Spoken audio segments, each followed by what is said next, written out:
Welcome to Tug Social Media Tips and Tricks. Today we're going to look at a few Excel keyboard shortcuts to move around a data range. I find that it's easy to use these keyboard shortcuts to move around data ranges instead of using the mouse and dragging. The first set we're going to look at is used to move to the last filled cell in a data range. So in this example, obviously you can see my complete data range, but in many cases we have data that's off the screen, but maybe you want to go to the last filled cell in a row or a column.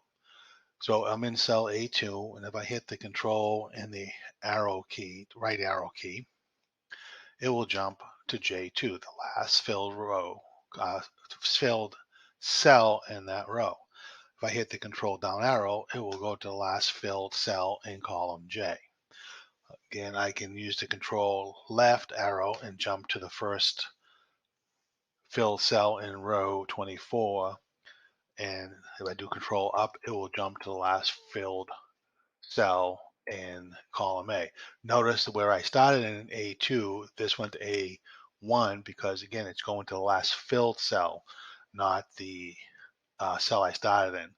And again, if there is a break in your data, like if I delete row 9 and go back up to A1 and hit the down arrow, you notice it stops in A8 because that is the last filled cell, even though my data range is technically a lot bigger. So if that happens, you have some kind of break in your data. The next set of keystrokes is what's called extend selection. These keystrokes are used to move and select data in a sequential way. So I'm going to start in A2, and if I use my shift key instead of the control key with my arrow, you notice I'm not jumping to the last filled, I'm jumping to the next cell, and each time I hit the arrow, it selects another one. So I can go right, I can go down a couple, say, oh, I made a mistake, I hit the left one, I can go back one, up. So it's a nice way to select data in a sequential pattern. And it doesn't have to be in the beginning of the range. You can do it in the middle. Maybe you want to copy the set of data from the mid range out.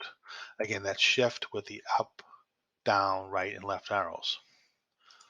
The last set is the ones I use most frequently, and they are combine both the extended selection and the jump to the last cell feature to select a range of data.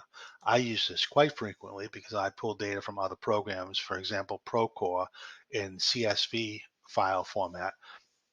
And I want to copy ranges of that data into a template I've designed in Excel so I can use the data in a more efficient manner. So in this case, I'm using both the control and the shift key. And when I hit the right arrow, you notice not only does it jump to the last cell, like control right arrow, but also selects all the data like the shift right arrow. Again, if I do control shift down, now I've selected everything from A2 to J24. This is a great way to select data, copy it, and move it into another format. Again, you can use the control shift up. You notice that because it went from where I started up and back to the left. I have never really used control shift up or control shift left. I'm always down in the top left hand of my data range and going to the bottom right hand corner. So those are a few movement keystrokes for Excel. They're great keyboard keystrokes to keep in your toolbox. Join us for some more Tug social media tips and tricks. Check out Tug on social media, LinkedIn, YouTube, Facebook, and Twitter. And also check out tugweb.org for the latest from the organization. Thank you.